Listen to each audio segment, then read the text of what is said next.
amados hermanos, siempre ha tenido un profundo deseo de grandeza a raíz de la caída, de permanencia y de reconocimiento. Desde los tiempos antiguos hasta el día de hoy, el hombre siempre ha querido buscar el dejar huella, construir algo significativo, algo que lo trascienda y asegure su propio nombre en la historia. En Génesis capítulo 11 nos presenta uno de los proyectos humanos más ambiciosos jamás concebidos: la creación de una ciudad, la creación de una torre y un hombre que alcanzara el cielo. A simple vista no parecía un plan malvado. A simple vista todo parecía simple, todo parecía bien, puesto que no había idolatría explícita.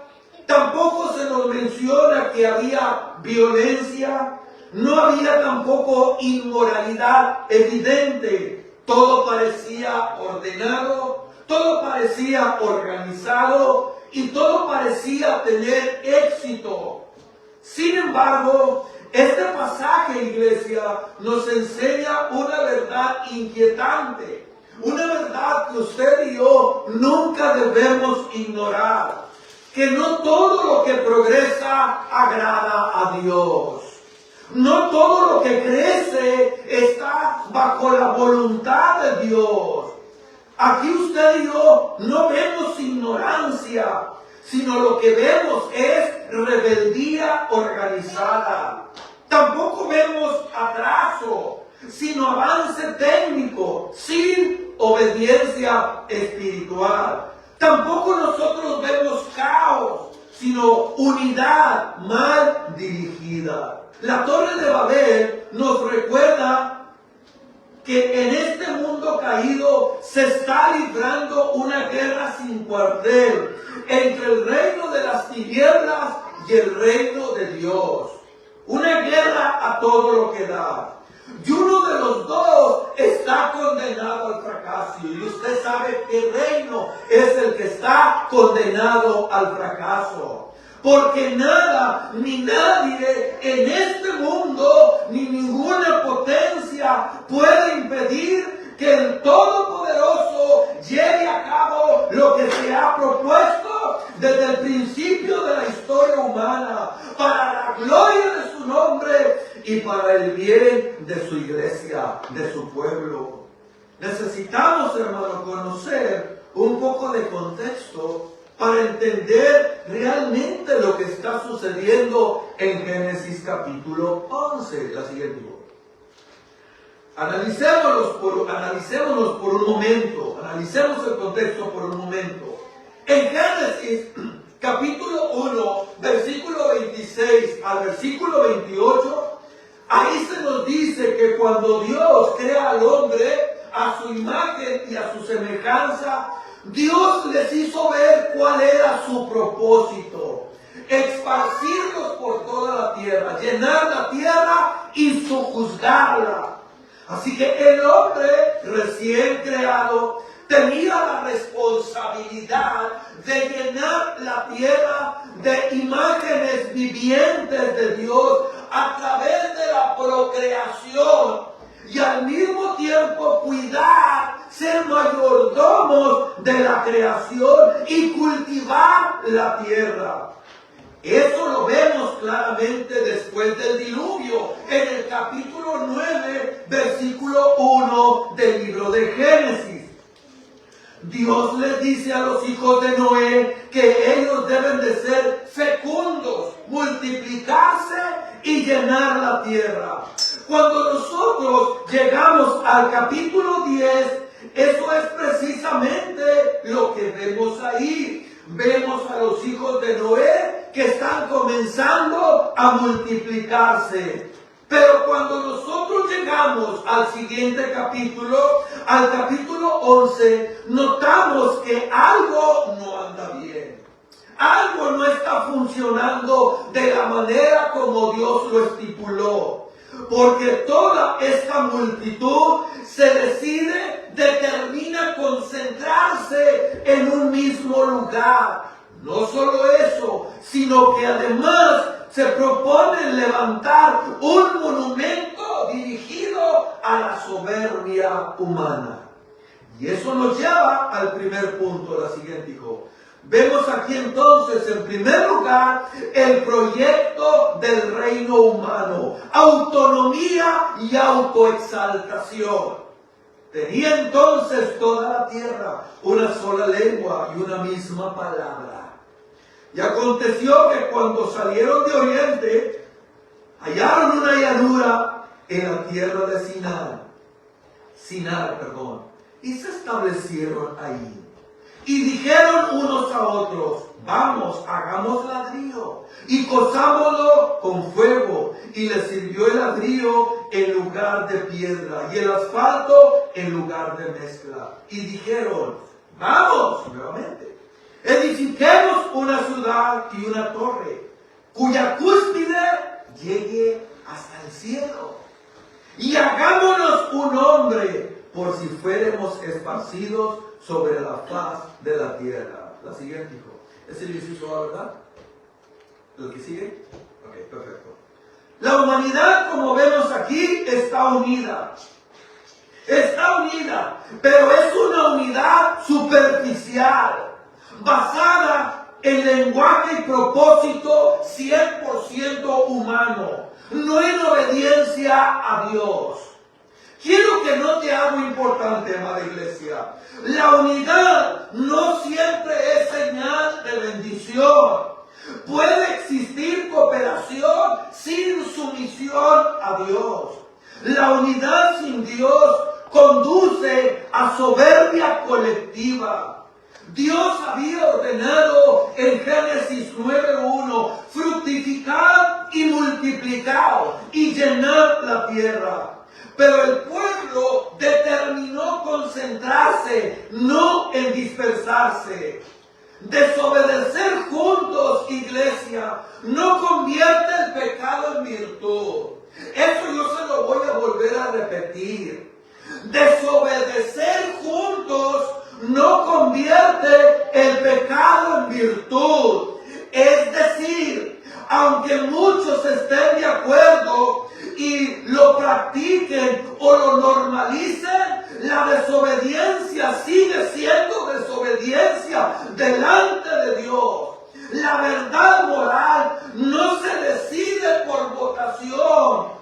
Que todos lo hagan no lo justifica. Que sea culturalmente aceptado no lo santifica. Que sea popular no lo convierte en virtud.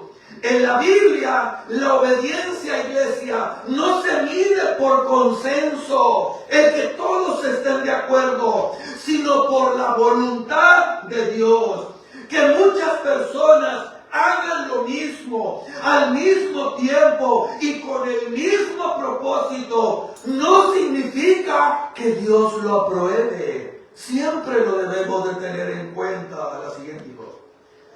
La humanidad descendiente de Noé tenían, según el texto, un objetivo claro. Miremos el proyecto: construir una ciudad, según el texto que leímos. Edificar una torre en la ciudad, tan alta que llegue al cielo. Hacerse de un hombre, para así evitar ser esparcidos sobre la faz de la tierra. Así que los hombres de Babel no solo rehúsan obedecer el mandato expreso de Dios de llenar la tierra, sino que ellos pretenden llegar al cielo, la morada de Dios, y hacerse de un nombre. Hagámonos un nombre. Hermano, esa palabra es la misma palabra hebrea que aparece en Génesis, en el capítulo 1, en el versículo 26, cuando Dios dice: hagamos al hombre a nuestra imagen. Ahora estos hombres en rebeldía están diciendo: hagámonos un hombre. El propósito original de Dios ya lo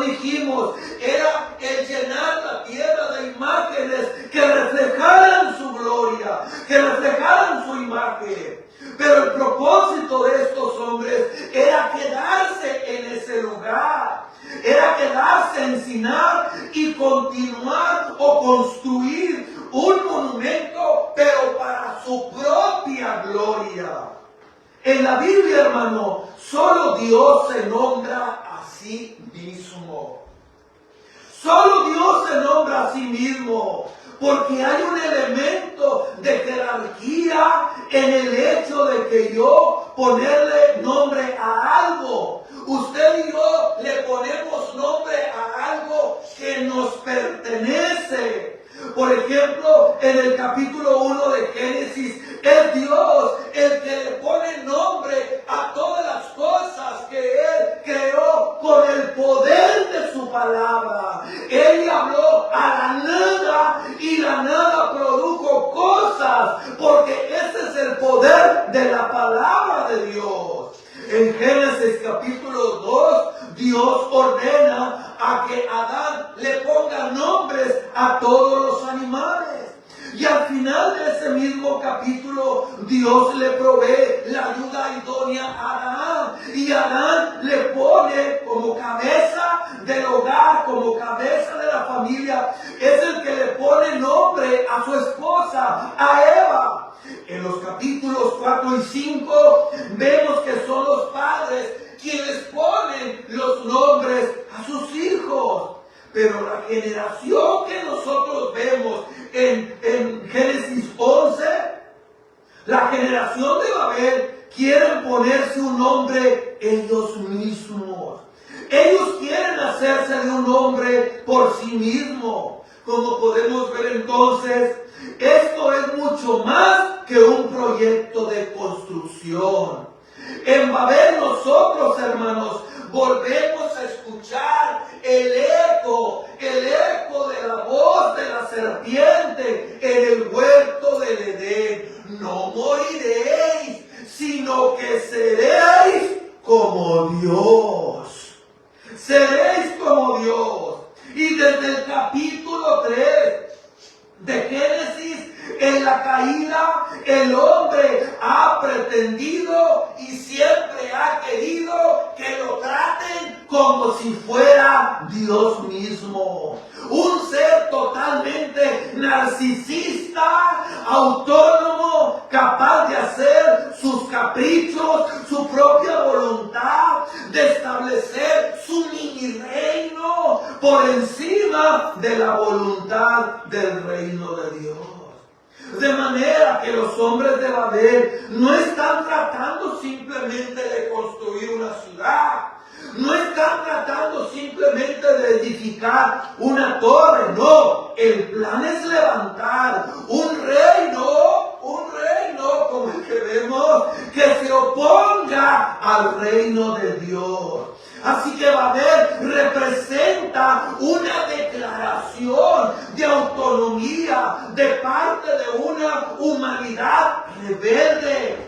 Si la intención de Dios era llenar la tierra, hermano, de criaturas portadoras de su imagen para la gloria de su nombre y para el bien de sus criaturas, la generación que nosotros vemos en Génesis 11 pretende quedarse en el mismo lugar, buscar un significado, buscar seguridad propia en sus propios logros y levantar un monumento para su propio ego, su propia exaltación. Pero si algo usted y yo aprendemos de las Escrituras, es que hay un solo soberano universal, un solo Señor de señores, un solo Rey de reyes, cuya voluntad siempre prevalece. Uno solo, hermano. Y esa es una excelente noticia, porque los planes de Dios siempre, hermano, siempre son mejores que los nuestros. En el cielo no hay ninguna señal de alarma, nada que inquiete a Dios en su trono, nada que lo perturbe, nada que le quite el sueño, nada que él se inquiete, nada, hermano, nada que lo alarme.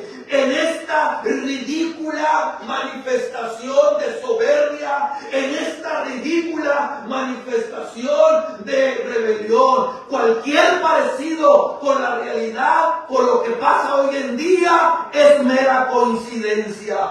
Dios está en su trono. No importa lo que las naciones hagan, no importa lo que los líderes quieran hacer, imponer su agenda, imponer su ideología, un gobierno mundial globalizado, nada está afectando el trono del Señor, nada lo está poniendo en peligro. ¿Cómo reacciona Dios ante este proyecto? La segunda cosa. Bueno, hermano, veamos en segundo lugar la reacción de Dios ante la autoexaltación del hombre. Esto me llena de... Vaya, me provoca risa. Y el Señor descendió, estaba tan chaparra la torre, que yo creo que el Señor tuvo que descender para verla. Ahorita vamos a ver lo que significa, ¿no? Y el Señor descendió para ver la ciudad y la torre que habían edificado los hijos de los hombres. Por lo que este texto nos narra, hermano, no hay proyecto humano que impresione a Dios. No existe proyecto humano que impresione a Dios cuando está divorciado de su gloria. Cuando está divorciado de la gloria de Dios, no hay cosa que se haga en este mundo que lo impresione. Dios se refiere a estos hombres como los hijos de los hombres, vaya la redundancia. Miren, los babilonios creían que su ciudad había sido construida por los dioses, por Marduk. Que Marduk había hecho el universo, que Marduk había hecho las estrellas, que Marduk había hecho todo lo que había. Y había una torre, esa Gilia, donde estaba la estatua del dios Marduk. Pero en Génesis 1:5 nos dice que los constructores eran personas terrenales, de carne y hueso. Como dijo un autor, el hombre no es más que una criatura del polvo, que en su corazón tiene pretensiones que se cree Dios. El texto nos dice, hermano, que Dios tuvo que descender para ver la ciudad y la torre. Y aquí nosotros vemos la ironía de Dios. La ironía es poderosa. El hombre quiere subir al cielo y Dios tiene que descender para ver su obra. Hermanos, sabemos bien que esto no es literal. El hecho de que Dios tuvo que descender. Hermano, Dios no necesita de su trono, descender de su trono para saber qué es lo que el hombre está haciendo. Dios no necesita descender porque Él sabe perfectamente qué es lo que el hombre hace y lo que el hombre piensa. Por eso es el omnipotente y omnipresente y omnisciente. Dios no necesita de eso. Más bien, lo que el texto quiere enseñarnos es la ridiculez de la supuesta obra magna que el hombre realizaba ante la grandeza de Dios. Miren lo que dice el profeta Isaías en el capítulo 40, verso 15. He aquí que las naciones le son, escuche, como la gota de agua que cae del cubo. ¿Ha visto una gota? ¿Cuándo cae? Bueno, esa es una nación, y como menudo polvo en las balanzas le son estimadas. ¿Ha limpiado usted los muebles de su sala con un trapito y ha visto ese finito polvo que se le adhiere? No pesa nada. Bueno, dice Dios, así son las naciones delante de mí. He aquí que hace desaparecer las islas como polvo, que son todas las naciones juntas para Dios como una gota de agua. Todas las naciones juntas delante de Dios son como una significante mota de polvo. Nada, hermano, nada. Por eso Isaías sigue diciendo, Él está sentado sobre el círculo de la tierra, cuyos moradores son como langostas. Él extiende los cielos como una cortina, los despliega como una tienda para morar. adorar. Escuchen lo que dice. Él convierte en nada a los poderosos y a los que gobiernan la tierra hace como cosa vana. A los poderosos los convierte, hermano, en nada. Podemos nosotros aplicarlo hoy en día. Ni la ONU, ni la OEA, ni la OTAN, cualquier otra organización que tú puedas imaginar, aunque parezcan grandes torres, hermano, organismos poderosos que están jugando al ajedrez con las naciones, que tienen recursos valiosos como el petróleo, disputándoselas para saquearlas. Para Dios, esas naciones, todas juntas, son como la gota que cae en un cubo.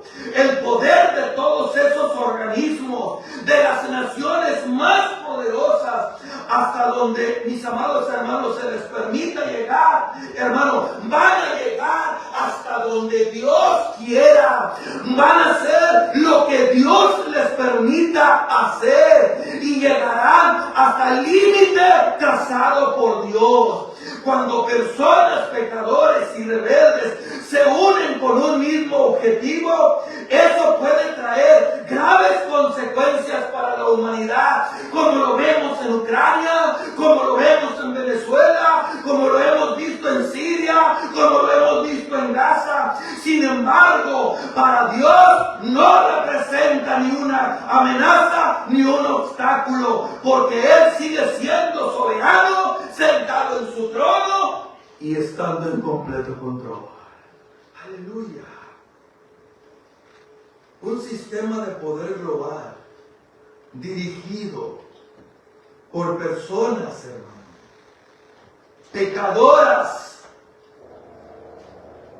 nunca de los nunca va a traer paz. Que quieren invadir a México para traer paz, seguridad. Quieren traer paz echando fuera al príncipe de paz. Un sistema de poder global dirigido por personas pecadoras nunca de los nunca va a traer paz, solo miseria. No va a traer justicia verdadera, sino solo miseria, opresión, anarquía, corrupción y sufrimiento. Eso es todo lo que va a traer. Pero todo eso va a llegar hasta donde Dios quiere que llegue. Es por ello que Dios tenía que detener esa construcción de maldad en Babel. La siguiente cosa. Y eso es lo que vemos, hermano.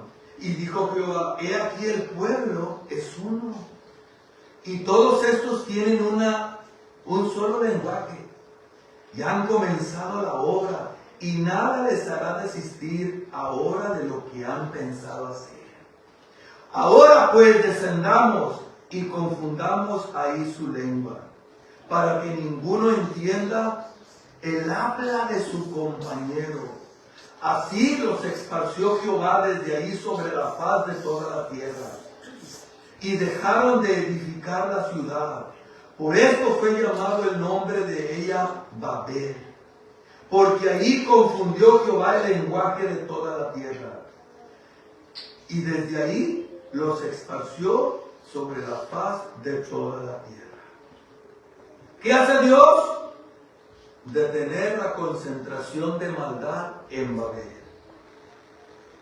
El gran hombre que buscaban para sí mismo termina, hermano, siendo una humillación. Termina siendo una humillación, un recordatorio de su propia necedad. De su propia necedad. Los miles de idiomas y dialectos que existen en el mundo, hermano.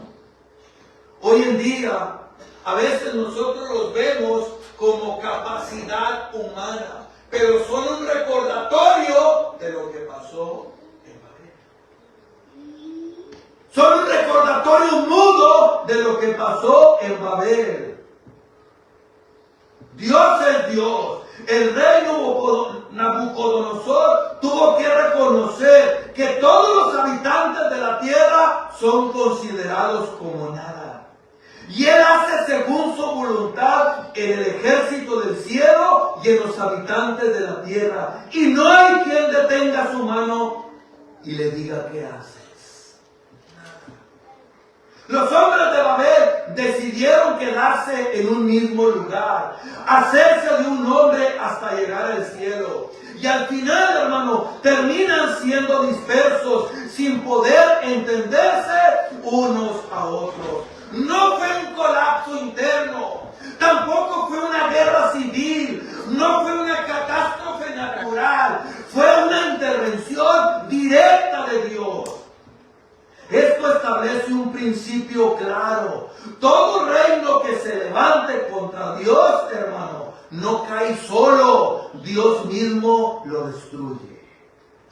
Dios mismo lo destruye. ¿Por qué se amotinan las gentes? Dice el Salmo capítulo 2. Y los pueblos piensan cosas vanas. Se levantarán los reyes de la tierra y príncipes consultarán unidos contra Jehová y contra su ungido, diciendo: rompamos sus ligaduras y echemos de nosotros sus cuerdas. Me encanta esto.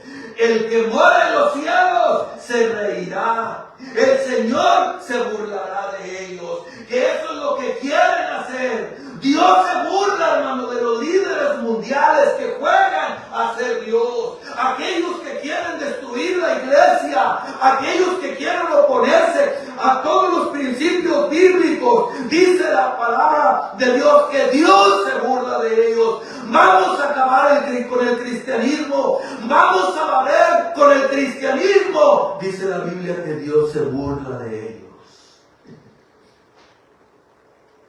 Todo reino que se edifica sin Dios puede avanzar rápido, hermanos.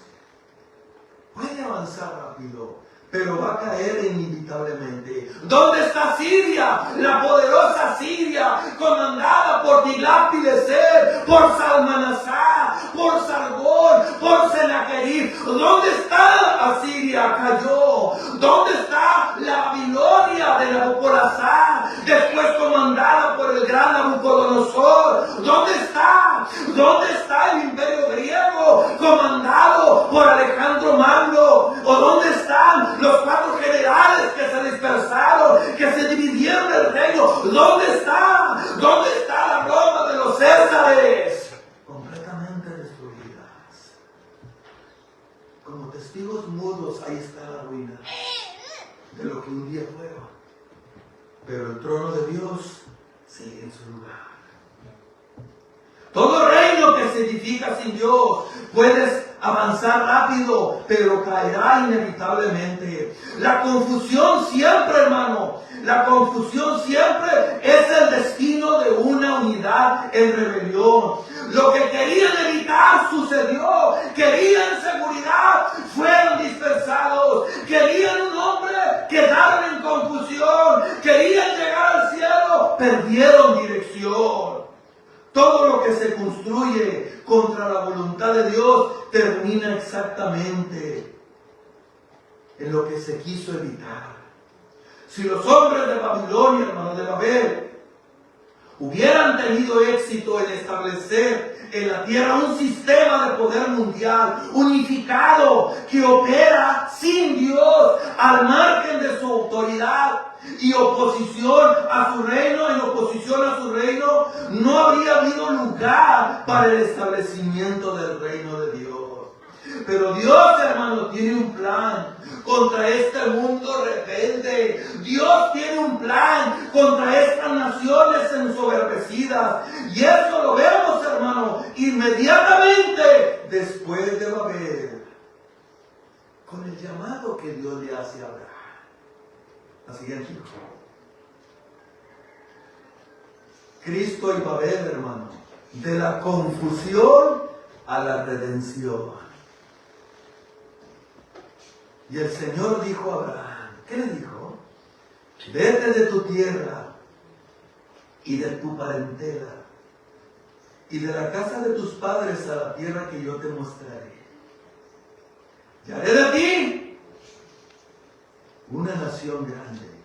Te bendeciré Engrandeceré tu nombre y serás bendición.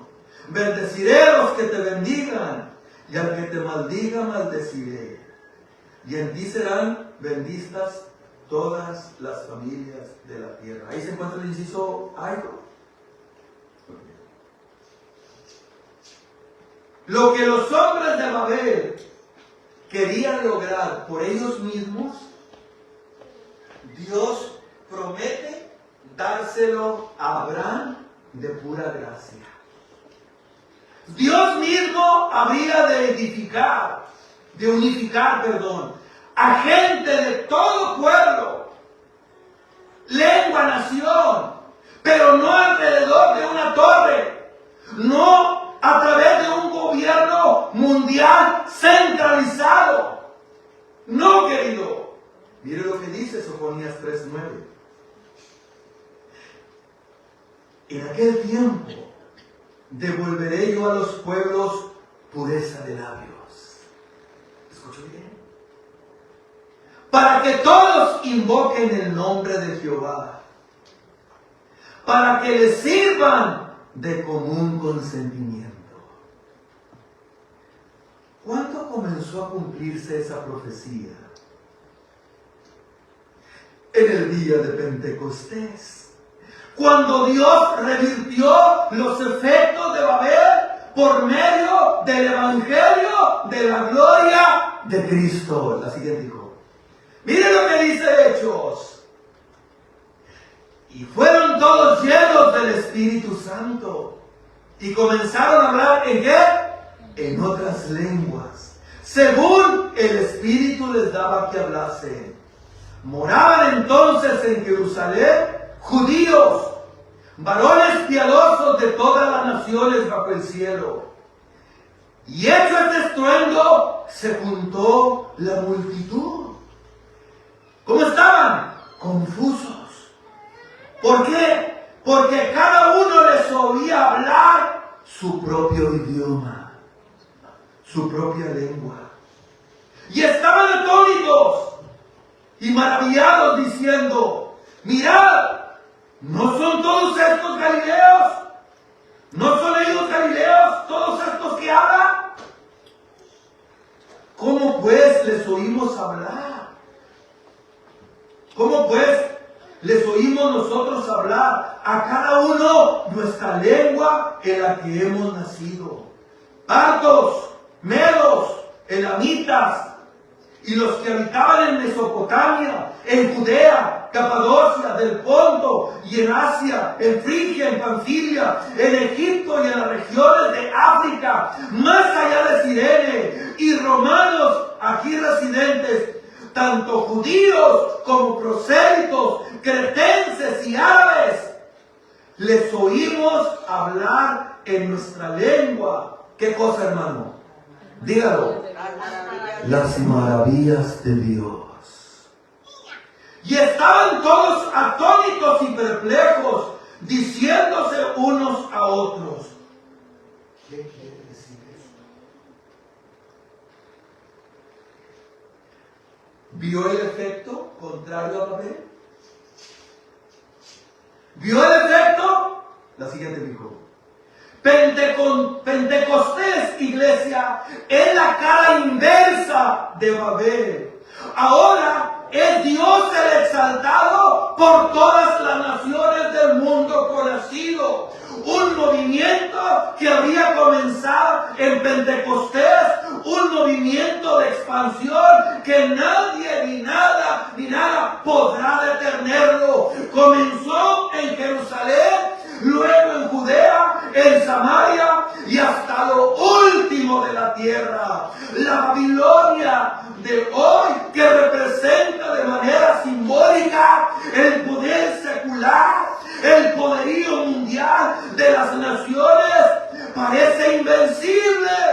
La Babilonia de hoy parece arrolladora, pero ¿saben qué, amada iglesia? La Babilonia de hoy caerá y va a caer para no levantarse nunca jamás. Y los efectos de Babel que fueron revertidos en Pentecostés, al final resultarán en una mayor gloria sea su nombre.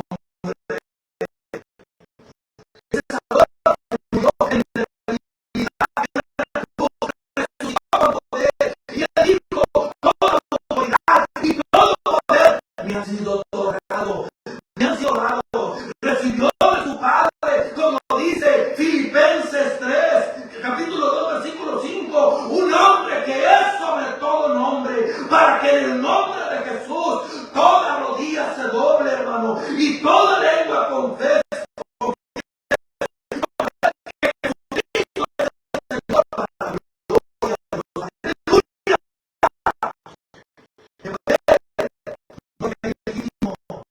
El hombre se proclama soberano, pero en Cristo toda autoridad me ha sido dada en el cielo y en la tierra. El salmista dijo en el Salmo 2:6, pero yo he puesto a mi rey sobre Sión. Cristo reina en la iglesia por derecho divino, no por consenso humano.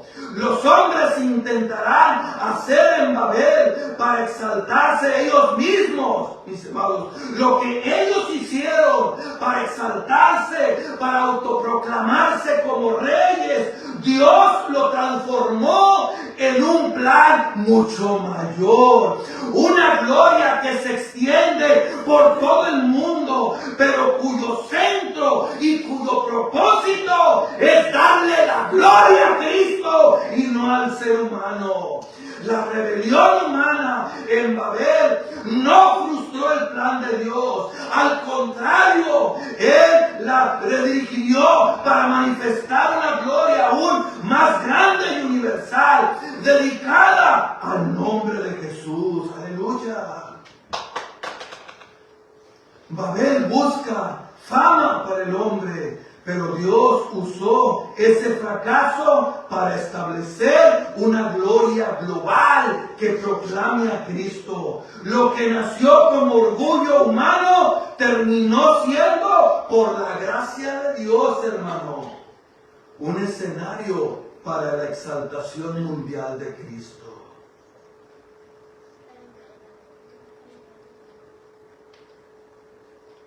La siguiente nota. El mundo sin Dios, hermano, como lo vemos hoy, continuará levantando sistemas y proyectos para imponer su visión corrompida a una escala global.